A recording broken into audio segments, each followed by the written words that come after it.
So మా తాతకైతే నిన్న జ్వరం వచ్చి తట్లు వేయలేకపోయిండు. సో మళ్ళీ ఇప్పుడైతే తట్లు స్టార్ట్ చేసాం. చూడండి తట్లు చెప్తున్నాడు. గుండెపల్లి ఒకడు మనగాడంట. వాడు ఏం చేసేదంట 7 బండ్లకు బట్ట నింపుకున్నాడంట. జుట్టు కట్టుకొని కలకుర్తి మార్కెట్ పోతున్నాడంట. వాడు కలకుర్తి మార్కెట్ పోతున్నాడంట. మనోళ్ళు ఒక మనగాడంట. వాడు ఏం చేసేదంట పుట్టెడు బియ్యం 12 మిరాల సార్లు తాగేదంట. నడివింతలో రోడ్ అంట. రోడ్ ఇక్కడ ఇల్లు అంట. అవతల పక్క కోపి గుంతలకు కొట్టెతో నీళ్ళు తీసుకొని గంటలో కూర్చునేదంట. ఇంట్లోకి వచ్చేదంట. పుట్టెడు బియ్యం 12 మిరాల చారు తాగేది. ఆ ఇంట్లో కూర్చునేది. ఏరుకు వచ్చినప్పుడు ఆ కొట్టెతో నీళ్ళు తీసుకుపోయి ఆ కోపిలో కూర్చునేది. మళ్ళీ వచ్చి ఇంట్లో కూర్చునేది. వీడేం చేసిందంటే ఇంకా కలకుర్తి జంజోడు 7 బండ్లకు బట్ట నింపుకొని జుట్టు కట్టుకొని గుంతుకపోతున్నాడు కలకుర్తి మార్కెట్ అని. అమ్మ వీడు చూసిండట. నేను పుట్టెడు బియ్యం 12 మిరాల చారు రాయుడితోని ఊళ్ళో ఉన్నాగా వీడు 7 బండ్ల బట్ట నింపుకొని చుట్టు కట్టుకొని పోతాడు మనగాడని పట్టి ఎంకిగిర పట్టిందట. ఎంకిగిర పడితే వీడిని 7 బండ్ల నీడ్చుకొని పోలకం పెళ్ళిపోయిందట. పోలకం పెళ్ళిపోయినాక జర సడా ఉన్నదంట మీదికి. ఆడ అలింగ్ కాలేదంట.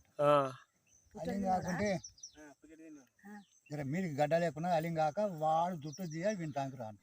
ఏంద్రా బండి నా మార్కెట్ పొద్దు పోయిందంటే కొలక గిర్ర పట్టిన సంగతి అని ఇంకా వీడు వాడు అంతులేని పట్లు పడుతున్నాడు.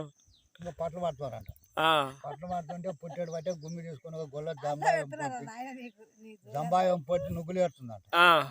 ఆ నుగ్గులు ఏరుతుంటే ఇంకా దానికి పోయినట. చూడమ్మా నేను మార్కెట్కి పొద్దు పోయిందని బండ్లు తీసుకొని పోతుంటే వీడు గిర్ర పట్టి నాకు పంచాయతీ పెట్టింది చూడమ్మా తప్పనే అని చెప్పని వీడు అడుగుతున్నాడు. వాడు అంటున్నాడంట నేను పుట్టెడు బియ్యం 12 మిరాల చారు రాయి ఊళ్ళో ఉంటే నేను మనగాని ఉంటే నా ముందలంగా విడిపోతే నేను ఊరుకుంటానమ్మా.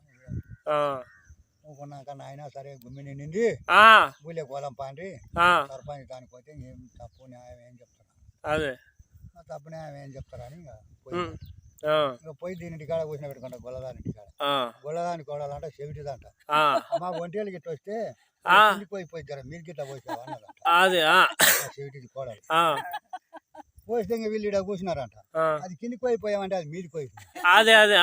అది మీదికి పోస్తే వీళ్ళిద్దరు బండి గుంజినోడు కొట్టి బిరాడు పక్క లేకుండా ఇప్పుడు ఆ గొల్లది మనగాడ కోడలు మనగాడ వీళ్ళిద్దరు మనగాడ చెప్పు చెప్పాలి సార్.